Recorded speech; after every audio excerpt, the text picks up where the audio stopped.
बिस्मिल्लाहिर्रहमानिर्रहीम।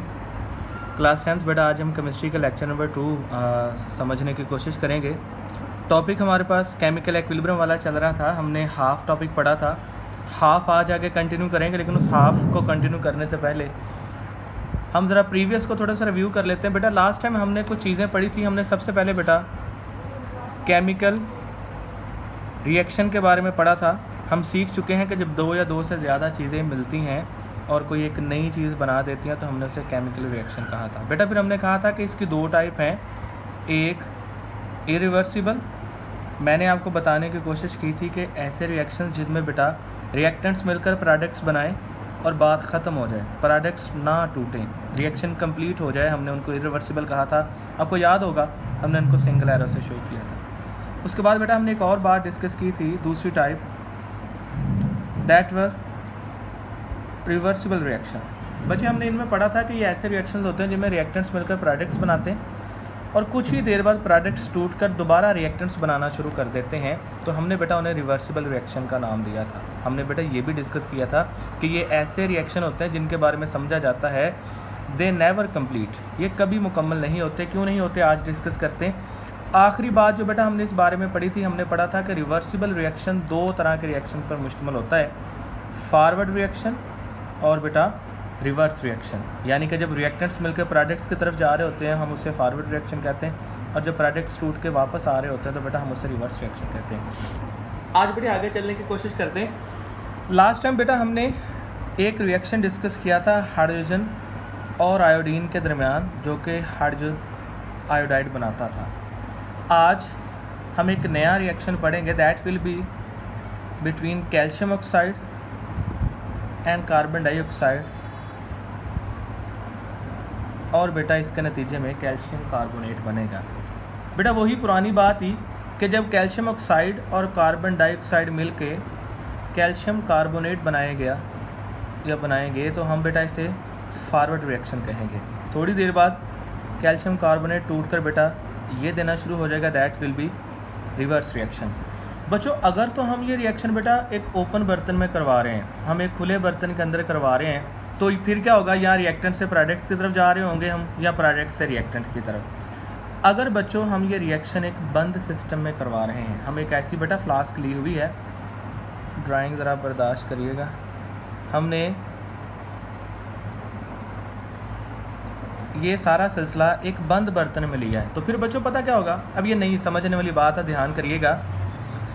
कुछ लम्हों के लिए, कुछ देर के लिए हमारे रिएक्टेंट्स मिलेंगे, प्रोडक्ट्स बनाएंगे जो कि ऊपर जमा होती जाएगी। बेटा कुछ देर बाद पता क्या होगा, प्रोडक्ट्स टूटेंगे, रिएक्टेंट्स बनाना शुरू कर देंगे। शुरू में बच्चों ऐसा होगा कि फॉरवर्ड रिएक्शन तेज़ होगा, but with the passage of time forward slow होता जाएगा, वापस आने का अमल बेटा तेज़ होता जाएगा। एक ख़ास स्टेज आएगी बच्चों कि जिस लम्हे समझाने के लिए बता रहा हूँ, अगर फ़र्ज़ करें 5 मालिक्यूल कैल्शियम कार्बोनेट के बने हैं, जिसे आपकी किताब पर वो कंपोजिशन का नाम देगा, तो उसी वक्त 5 मालिक्यूल टूटकर कैल्शियम ऑक्साइड और कार्बन डाइऑक्साइड में बदल जाएंगे, जिसे वो डीकम्पोजिशन कहेगा। सादा लफ्ज़ों में ये कहना चाह रहा हूँ बेटा, आफ्टर सम टाइम कंपोजिशन और डीकम्पोजिशन एक दूसरे के बराबर हो जाएगी। बेटा याद रख लें, रिवर्सिबल रिएक्शन में वो स्टेज जहाँ फॉरवर्ड रिएक्शन और रिवर्स रिएक्शन एक दूसरे के बराबर हो जाएं, हम उसे केमिकल एक्विलिब्रियम बोलेंगे। अगर कोई आपसे पूछ लेता है केमिकल एक्विलिब्रियम क्या है, सर रिवर्सिबल रिएक्शन में एक ऐसी स्टेज आती है जहाँ पर जाकर फॉरवर्ड और रिवर्स रिएक्शन एक दूसरे के बराबर हो जाते हैं, सर हम उस स्टेज को केमिकल एक्विलिब्रियम स्टेज कहते हैं। बेटा याद रख लीजिएगा कि जब किसी रिएक्शन में केमिकल एक्विलिब्रियम आ जाता है, केमिकल एक्विलिब्रियम आ जाता है तो ना तो फिर वहाँ कंसंट्रेशंस, मिकदारें बदलती हैं, यानी कि जितने रिएक्टेंट्स उतने रहते हैं, जितने प्रोडक्ट्स उतने रहते हैं। देखने वाले को यूँ लग रहा होता है जैसे रिएक्शन रुक चुका है, हालांकि ऐसा नहीं होता। आगे को भी चल रहा होता है, पीछे को भी चल रहा होता है, लेकिन क्या है बेटा, कंसंट्रेशंस सेम रहती हैं, जितने एक मालिक्यूल बनते हैं उतने एक बेटा टूट जाते हैं। दूसरी बात, इवन बेटा कलर वगैरह ठीक है, या उसकी कुछ दूसरी प्रॉपर्टीज़ हैं वो भी चेंज नहीं होती। अब आते हैं आखिरी बात की तरफ बेटा, आज का जो लेक्चर का आखिरी हिस्सा होगा बेटा, केमिकल एक्विलिब्रियम भी आपके पास दो तरह के होंगे।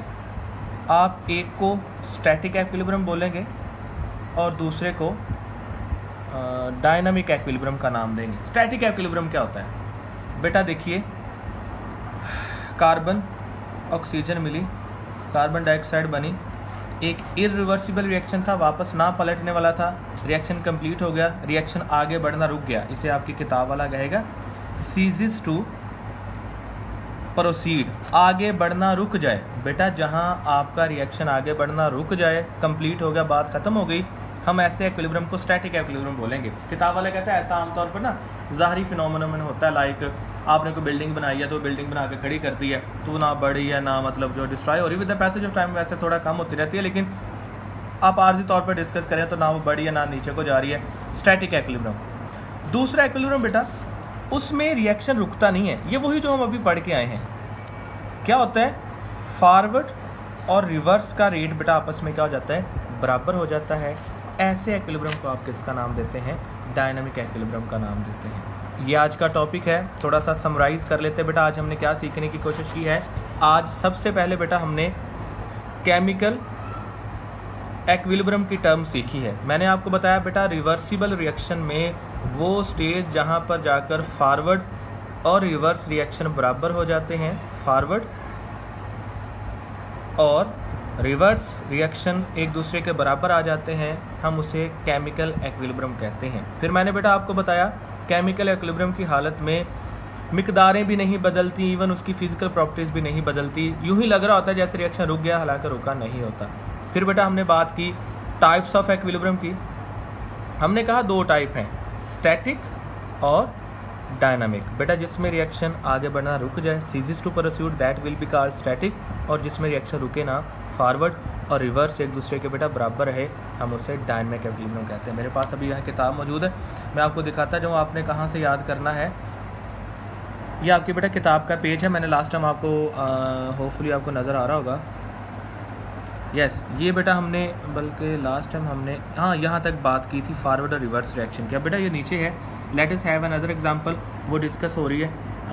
अगले पेज पर जब जाएंगे वो CaO, वही CaCO3 और CaO और CO2 के दरमियान रिएक्शन बेटा, यहाँ वो आपको बताएगा कि अगर हम ये बंद रिएक्शन बंद बर्तन में करवा रहे हैं तो फिर क्या होगा।